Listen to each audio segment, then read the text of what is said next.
Dictionary.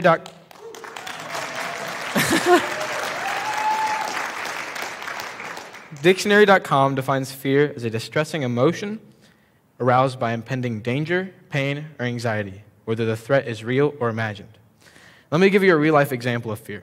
So I was at my grandparents' house working on homework, and in the middle of writing a paper, I received a text from Dale. Now, a text from Dale just anyways scares you, but when it says, "Call me later, I have a project I want you to be a part of," oh my gosh, I was like scared to death. So I'm just thinking like, oh no, is he going to have me like teaching or like talking in front of people? I tell myself, there's no way. Like he's going to have me greeting people at the door or something. I was not greeting you at the door this morning, and I'm up here. So, yeah.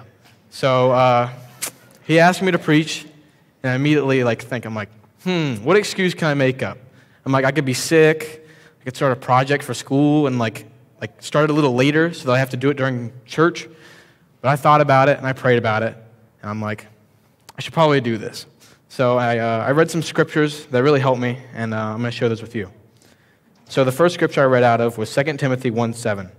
It said, "For the Spirit God gave us does not make us timid, but gives us power, love, and self-discipline." God has not given us a spirit of fear, yet He gives us the ability and the power to overcome these fears. With fear comes anxiety, and that anxiety can keep us from taking part in God's plan. My dad always had a saying for my brother when he got a little frustrated. Now, keep in mind, he never said this to me because I was a perfect child. But he would always say, either you control your emotions or your emotions control you. We need to control our fear. We do not have to let fear control us. And if we control fear, we can then fill out God's plan in our lives. The second scripture is Isaiah 41:10. It says, "Do not fear, for I am with you. Do not be dismayed, for I am your God. I will strengthen you and help you. I will uphold you with my righteous right hand." God promises us that He will be there with us and strengthen us. We can live with the comfort of knowing that the Creator of the universe has our back and will aid us. And this is a promise. When God calls us to do something, He doesn't just send us off and leave us to just, go do that. He stays with us, and He will encourage us and strengthen us along the way. Somebody I know went to a restaurant, and while sitting down and eating, he saw a family across the dining room from him. He was messing with his phone case when a $20 bill that he had stashed in there earlier slipped out. He saw it, and he immediately thought, oh, I should give this to this family that was sitting across the dining room. But the fear crept in, and it said, oh, you're not going to say the right thing, or what if the family, gets upset at you or something, and or doesn't like what you're saying. But he knew that it was something he was supposed to do, and that God would be there with him. He went and gave the money to the family, and they were incredibly grateful. God gave him, in that moment, the ability to face their fears and show God's love to others. The final scripture is 1 John 4:18 and 19. It says, "There is no fear in love, but perfect love drives out fear, because fear has to do with punishment. The one who fears is not made perfect in love. We love because He first loved us." Do you love the people around you enough to do stuff that might make you uncomfortable?